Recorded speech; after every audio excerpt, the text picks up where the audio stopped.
Bem-vindos ao Turismo em Destaque, o terceiro programa gravado em confinamento.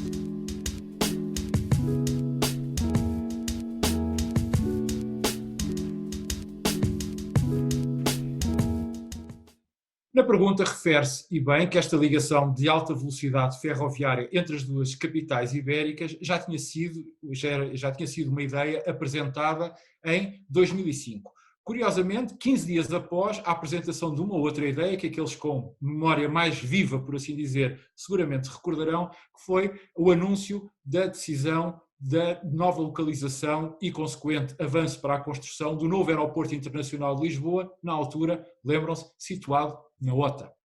Bem, eu nesse momento tive então a oportunidade de dizer que, não obstante a importância da alta velocidade ferroviária ligar a Madrid e Lisboa, que ela não era propriamente uma prioridade. Tal como agora continuo a ter exatamente o mesmo entendimento, pese embora, neste espaço de tempo, a sustentabilidade ecológica e ambiental do mundo se tenha degradado e, infelizmente, e de que forma. Contudo, hoje,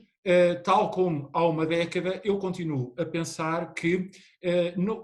esta linha de alta velocidade não irá conseguir nunca captar uma grande adesão dos consumidores, e já lá iremos para explicar porquê, e, consequentemente, não será viável, podendo transformar-se naquilo que comumente nós designamos por elefante branco.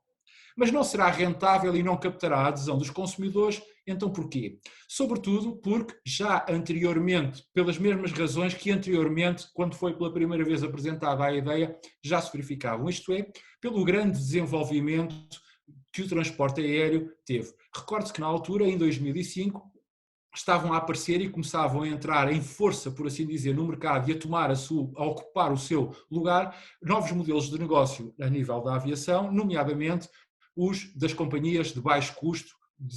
conhecidas comumente designadas por low cost, que vieram, e agora que 15 anos passados estão completamente estabilizadas e ocuparam o seu devido lugar no mercado, mas que entretanto provocaram uma verdadeira revolução no mundo do transporte aéreo, no mundo da aviação, tornando o avião muito mais democrático, muito mais próximo, muito mais perto dos consumidores, em função da baixa dos preços. Não só pelas low cost, mas porque elas mexeram com todo o demais setor da aviação.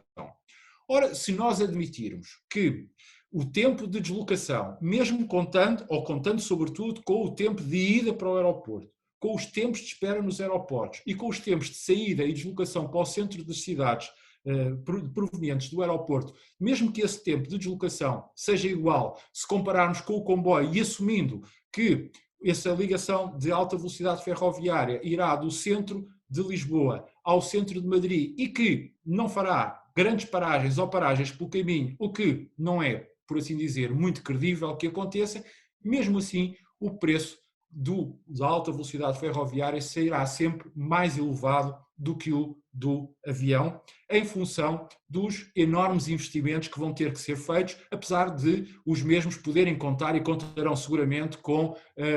muitos fundos comunitários, mas a questão é que vão ter sempre elevados custos de operação, o que se traduzirá também numa exploração deficitária, até porque não irão ter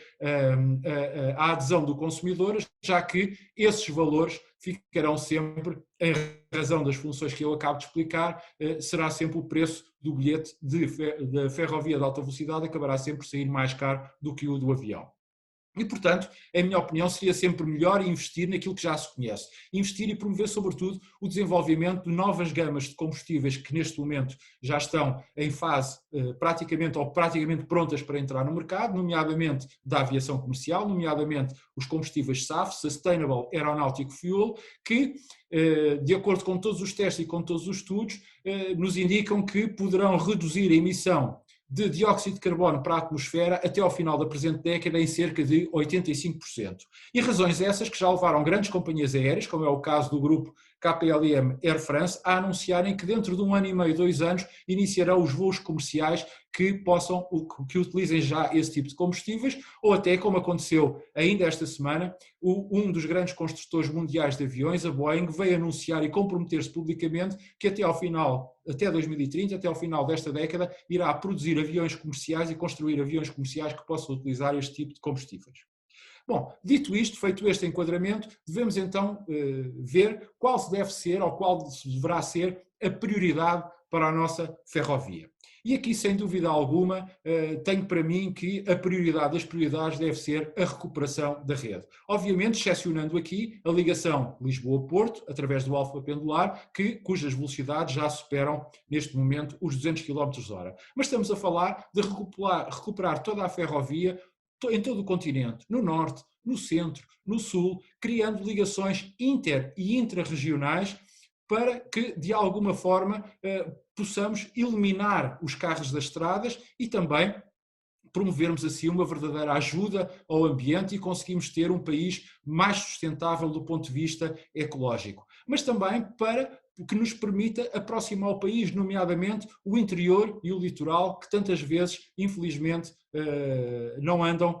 por assim dizer, à mesma velocidade e tão distantes ficam uns dos outros. Mas também para abrir e potenciar novas oportunidades do ponto de vista turístico, da criação de novos produtos turísticos. E já agora também possibilitar para quem escolha este meio de transporte para viajar que possa ter uma outra paisagem, uma outra visão, um outro olhar do nosso tão belo e tão diversificado país.